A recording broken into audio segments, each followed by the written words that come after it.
Olá a todos, sejam bem-vindos. Hoje continuaremos a falar de moluscos, só que agora vamos falar da diversidade desse grupo. E aqui, molusca, ao contrário do que ocorre com outros filos, em molusca as relações parecem ser bem conhecidas e nós temos 7 classes monofiléticas distintas. Pelo menos acredita-se que sejam todas elas monofiléticas. Há alguma divergência, mas a maioria dos autores ainda concorda com esse esquema de classificação. Isso vocês vão ver em outros grupos, não é tão fácil assim. Bem, nessa aula então falaremos das diferentes classes. A placófora primeiro, depois poliplacófora, monoplacófora, aí 2 grupos irmãos, gastrópoda e cefalópoda, e outros grupos irmãos, biválvia e escafópoda. Ao final falaremos da filogenia de molusca, de acordo com as hipóteses mais aceitas. Pois bem, os primeiros moluscos, os moluscos mais ancestrais, acredita-se hoje, são os aplacóforos. O próprio nome já diz, A é não, placófora, placa, se refere à concha, e fora é portador. Ou seja, esses animais não são portadores de concha, eles não têm concha, basicamente. São animais vermiformes, e é muito esquisito pensar no molusco animal vermiforme. Só que, por outro lado, se vocês se lembrarem da posição filogenética de molusca, grupo irmão de Anélida, em Lophotrochozoa, eles têm que ser vermiformes. Pelo menos a origem deles tinha que ser de animais vermiformes. Depois eles se especializaram. Mas os mais basais certamente deviam ser formas parecidas a anelídeos, parecidas a nemertíneos e a outros animais que estão nesse clado. E esses animais são exatamente os aplacóforos, que não têm concha, mas que ao invés disso apresentam espículas calcárias distribuídas pelo tegumento. Então esses animais, eles são relativamente pequenos, todos são marinhos e todos habitam, a grande maioria habita águas profundas.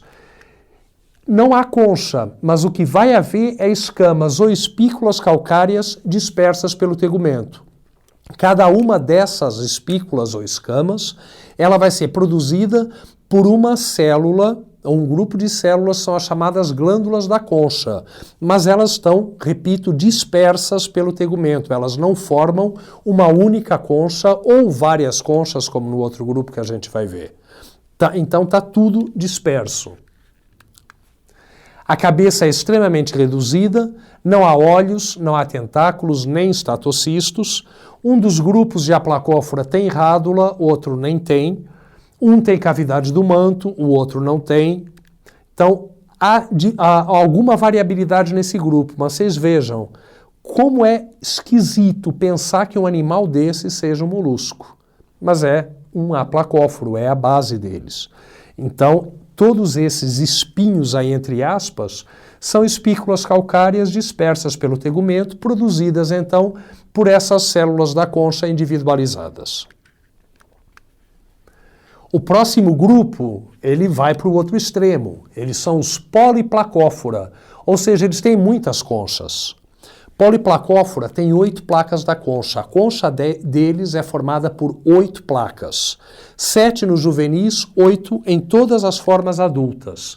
São também animais marinhos, eles são bastante comuns em costões rochosos, inclusive na zona entre marés, e eles têm, então, uma concha dividida em 8 placas, que vocês veem aqui separadamente. A cabeça ela é muito pequena. Os órgãos sensoriais eles são muito reduzidos ou praticamente ausentes. Mas o que vai haver são os órgãos que atravessam a superfície da concha, células epiteliais, então, que atravessam a superfície da concha e se abrem por poros na superfície. São os chamados estetos. Vai haver microestetos e megaestetos, sendo que nos megaestetos muitas vezes estão presentes óleos compostos, inclusive, óleos com lentes. E vai haver também quimiorreceptores, mecanorreceptores associados a essas estruturas.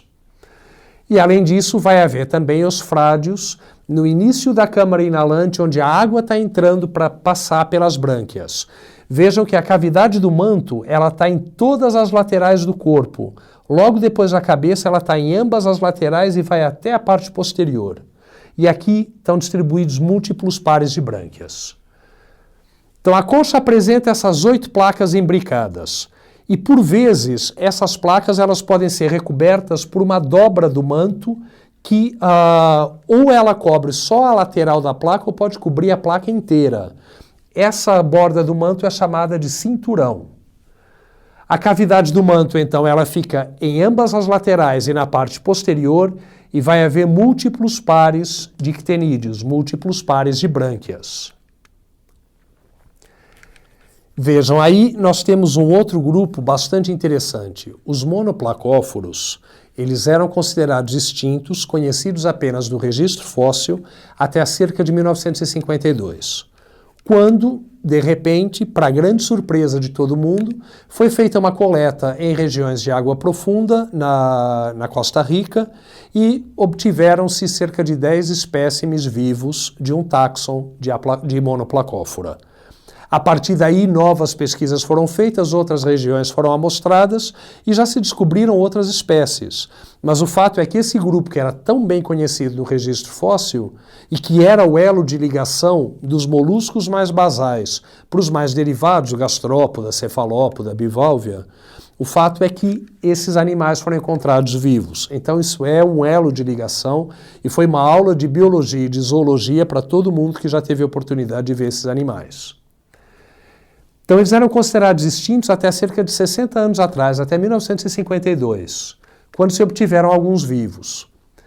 Monoplacófora, concha única. Então, a placófora não tem concha, a poliplacófora tem a concha dividida em 8 placas. Monoplacófora tem uma concha única. E a partir daqui a concha vai ser homóloga para todas as demais classes de moluscos, gastrópoda, cefalópoda, bivalvia e escafópoda. Essa concha não é homóloga à de poliplacófora, porque a concha dos poliplacóforos apresenta divisões internas diferentes. Ela tem 4 partes internas, ao invés daquelas 3 regiões de que eu falei na aula de características gerais. Então, se vocês lembrarem, a concha dos conchífera, que começam em monoplacófora, apresenta uma camada externa de tegumento, depois uma camada prismática de cristais de carbonato de cálcio e aí, finalmente, uma camada lamelar também de cristais de carbonato de cálcio. No caso dos poliplacófora, a distribuição é outra, vai haver uma camada que é o chamado articulamento e, por isso, a concha não é homóloga à dos demais grupos de moluscos. Pois bem, essa concha aqui em monoplacófora, ela é uma concha única e achatada, ela é meio que em forma de escudo, ou ela pode ser um pouquinho cônica na parte anterior, para abrigar um pouco mais aqui da região da cabeça. Mas é uma concha sempre baixa. Além disso, a cavidade do manto ela está na mesma posição que ela estava nos poliplacóforos, ela é lateral e ela é posterior. Vai haver também múltiplos pares de brânquias, múltiplos pares de ctenídeos, como nos poliplacóforos. Vai haver múltiplos pares também de musculatura retratora do pé, de nefrídeos, gônadas e de átrios cardíacos. Então reparem que esses animais, ninguém nunca poderá dizer em sã consciência que o molusco é um animal metamerizado, de maneira nenhuma. Mas a homologia seriada, a repetição de órgãos que nós observamos em Anélida e que caracteriza a metameria dos anelídeos, ela é observada em outros filos também, e esse é um deles. Então, repetição de órgãos, repetição de ctenídeos, repetição de pares de músculos retratores do pé, até os átrios cardíacos vai haver 2 pares ao invés de haver um par só. Então, tem vários órgãos que vão se repetindo ao longo do corpo. Então vocês veem aqui o esquema de um monoplacóforo em vista ventral. Vejam aqui a musculatura retratora do pé, múltiplos pares. Do mesmo jeito, as brânquias que estão aqui. O detalhe é que as brânquias de monoplacófora, elas são monopectinadas. Então elas não são aquele padrão bipectinado de todos os demais moluscos, com as lamelas saindo dos 2 lados aqui do eixo. Não, elas são monopectinadas. As lamelas branquiais só saem de um lado. Então vocês veem o esquema aqui das brânquias, nefrídeos também se repetindo serialmente, então vai haver uma homologia seriada dos órgãos de monoplacóforos. Aí entramos nos grupos mais derivados mesmo, um táxon que inclui gastrópoda e cefalópoda como grupos irmãos. Os gastrópoda, então caracóis, lesmas, caramujos e animais desse tipo. Cefalópodes, lula, polvo, sépia ou ciba. Enquanto no outro grupo, no outro clado, vão estar os bivalves, que são os mariscos, e os escafópodes, que é um grupo menos conhecido. Entrando então nesses clados, o primeiro deles é gastrópoda, que é disparado o maior grupo de moluscos, e além disso foram os únicos que invadiram o ambiente terrestre, e juntamente com bivalves são os únicos que invadiram o ambiente de água doce. A concha, ela é única e ela vai ser espiralada. Então a concha, ela está em espiral. Tentem acompanhar a linha evolutiva de moluscos. Os gastrópodes derivaram de algum ancestral semelhante ao monoplacófora. Então aquela concha em forma de escudo de monoplacófora, ela começou a ficar mais alta para abrigar um volume maior da massa visceral, para permitir então a retração. Ao invés da concha ser simplesmente um escudo, agora ela poderia ser uma casa, digamos assim. Ela poderia alojar a massa visceral quando o animal se recolhesse. Então a concha ficou uma concha cônica mais alta. Só que à medida em que o animal vai crescendo, com essa concha cada vez maior, ele vai ter problemas para andar num costão rochoso ou para tentar entrar em fendas, porque a concha é muito grande, ela impede isso. Além de desviar o próprio eixo gravitacional do animal, para deslocar o eixo gravitacional. Então, ao longo da evolução, começou a haver o enrolamento da concha em espiral. E inicialmente era num plano espiral, ou seja, uma espiral plana. Isso resolveu o problema por um bom tempo. Os animais puderam crescer mais. Mas novamente veio o problema de que a cada volta nova, a concha ia ficando muito, muito maior. Então esse novo problema foi solucionado pela evolução com o deslocamento dessa espira. Ao invés da concha ser plana e espiral, ela passou a ter espira virada para um dos lados. Dessa maneira, ao invés do animal enrolar a concha assim, ele passou a enrolá-la para o lado, permitindo que cada volta do corpo fosse apenas ligeiramente maior do que a volta precedente. Agora, a grande característica de gastrópoda que marca todo o grupo, embora ela tenha sido perdida depois, a gente vai ver, é a torção. O que é essa torção? O que aconteceu é que a cavidade do manto, que era posterior em monoplacófora e monoplacófora, poliplacófora e naquele próprio molusco arquetípico, então em mono e em poliplacófora ela era lateral e posterior, e no arquétipo ela ficou só na parte posterior. Pois bem, em gastrópoda, essa cavidade do manto passa para a região anterior. É como se a concha ela sofresse uma rotação de 90 graus em relação ao eixo da cabeça e do pé. E é exatamente isso que acontece no desenvolvimento larval desses animais. Há um giro de 180 graus, um giro de 180 graus da concha em relação a esse eixo cabeça e pé. Então a cavidade do manto, que era posterior, ela vai girando e ela passa a ficar anterior. Com isso, a cabeça ela passa a ter uma região da cavidade do manto dentro da qual ela poderá se recolher quando o animal entrar dentro da concha, quando ele se sentir ameaçado. Só que vejam, com isso, o ânus, que era posterior, passou a ficar anterior também. Então, o ânus, que era posterior, com esse giro, o ânus passou a ser anterior. Da mesma maneira, todos os órgãos do corpo sofreram uma rotação. Então, os nefrídeos também estão se abrindo aqui, também estão se abrindo na região da cavidade do manto. E o sistema nervoso, vocês imaginam, simplesmente os dois cordões nervosos quase que deram um nó na hora que o animal virou em 180 graus. Mas isso aconteceu. Com isso, então, o que ocorreu depois é que começou a haver o desaparecimento de estruturas de um lado do corpo. E esse lado do corpo passou a ser o lado direito. Então o nefrídeo passou a ser o único, somente o nefrídeo esquerdo sobreviveu. O sistema nervoso, ele vai ser um sistema nervoso ganglionar que caracteriza todos os táxons de Conchifera, então, exceto Monoplacófora. Todos os outros, Gastrópoda, Cefalópoda, Bivalvia e Escafópoda, apresentam gânglios ao longo daqueles cordões nervosos. Pode haver um ou dois osfrádios. 2 osfrádios seria um a cada lateral, a condição original. Mas com o desaparecimento de todas as estruturas de um lado do corpo, em virtude desse espiralamento e dessa posição oblíqua da concha que pressionou, então, em virtude disso, muitas formas têm apenas um osfrádio. Mas, além disso, vai haver também tentáculos sensoriais, olhos e órgãos químio e mecanorreceptores. Agora, o grande problema da torção foi que ela gerou uma autopoluição para esses animais. Vejam só como é que é isso, olha. Com a cavidade do manto na parte anterior, logo atrás da cabeça, havia 2 opções para a circulação da água.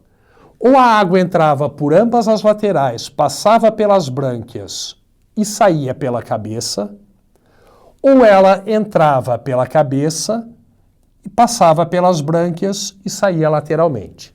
Então, basicamente, ou a água entra pela frente e aí ela vai para cada lado, ou ela vem pelos lados e sai pela frente. Só que nenhuma das duas é adequada. Por quê? Porque o ânus e os nefridióporos, eles vão estar exatamente nessa posição acima da cabeça. Então, se a água entrar pelas laterais, passar pelas brânquias e sair pela cabeça, na hora que ela estiver saindo, ela vai passar pelo ânus e pelos nefridióporos e vai despejar fezes e excretas nitrogenados diretamente em cima da cabeça. Por outro lado, se a água entrar pela cabeça e aí ela for para as brânquias, ao fazer esse trajeto, ela vai estar passando pelo ânus e pelos nefrídeos, pegando fezes, pegando excretas nitrogenados e despejando-os diretamente nas brânquias. Ou seja, nenhuma das opções foi bem sucedida. Sempre havia autopoluição. E qual foi a maneira como esses animais conseguiram resolver esse problema? Ou pelo menos contorná-lo?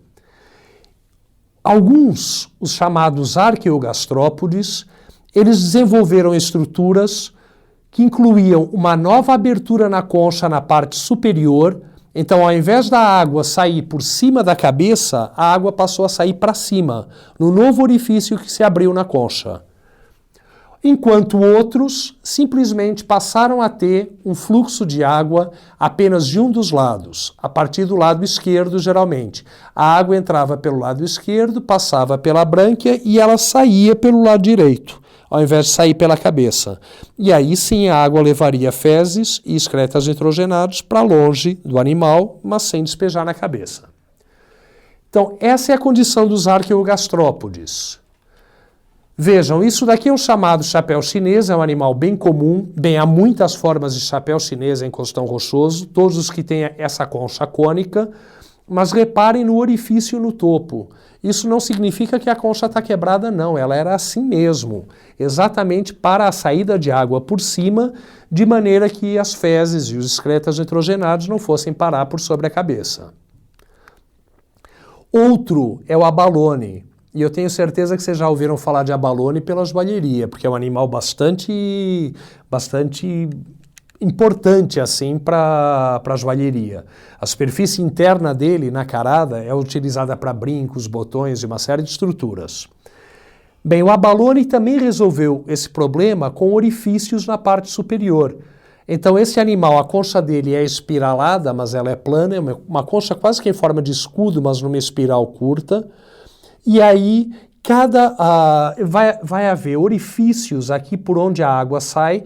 À medida que o animal vai crescendo, os orifícios mais antigos são tampados e novos são produzidos, mas a água, ela entra então pelas laterais e ela sai por cima, ela sai exatamente por esses orifícios.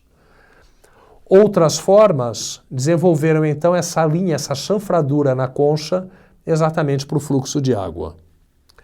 E aí vocês veem formas fósseis que apresentavam então essa chanfradura e como ela começou, como a concha começou, ao invés de estar reta, orientada, como ela começou a ficar oblíqua em relação ao corpo. Até mesmo porque isso também ajudava mais com o eixo de gravidade. Pois bem, com esse desvio, com esse deslocamento da concha para uma maneira oblíqua ao invés de uma maneira plana, um dos lados do corpo foi pressionado. Mas, em compensação, isso permitiu um fluxo de água que entraria, então, por um lado, passaria pela brânquia, depois passaria por ânus e nefrídeo e sairia do outro lado. Isso levou, então, a uma linhagem onde inicialmente as brânquias eram bipectinadas e depois foi perdido o filamento de um dos lados, de maneira que as brânquias passaram a ser monopectinadas, o que caracteriza meso e neogastrópodes, que são os grupos mais derivados de prosobrânquia, que é o primeiro grupo de gastrópodes. Então, prosobrânquia, já que eu introduzi o termo, ele é dividido em árqueo, meso e neogastrópodes, dependendo exatamente desse fluxo de água e da presença de brânquias ou ctenídeos mono ou bipectinados. Os prosobrânquios todos apresentam o opérculo, que é uma estrutura córnea na parte posterior do pé, que quando o animal se recolhe para dentro da concha, aquilo dobra e o opérculo sela a abertura da concha. Então, dessa maneira, o animal fica hermeticamente fechado lá dentro, não há perda de água por desidratação e a predação dele é muito mais difícil. Então, os grupos são arqueogastrópoda, mesogastrópoda e neogastrópoda. Em arqueogastrópoda, as brânquias são bipectinadas e o fluxo de água ou sai por cima, por orifícios secundários abertos na concha, ou ele é apenas lateral. Meso e neogastrópoda, ambos apresentam fluxo de água pela lateral e brânquias monopectinadas. A diferença de meso para neogastrópoda reside apenas no número de dentes da rádula, que é uma característica bem importante para a taxonomia desse grupo.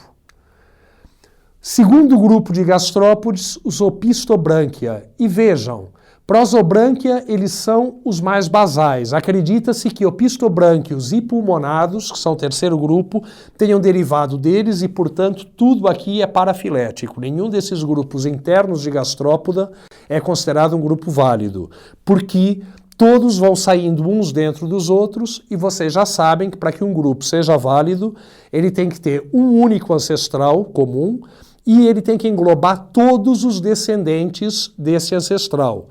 Aqui, com esses grupos saindo de dentro uns dos outros, nem todos os descendentes são incluídos em cada grupo. Então, por causa disso, são grupos chamados não monofiléticos.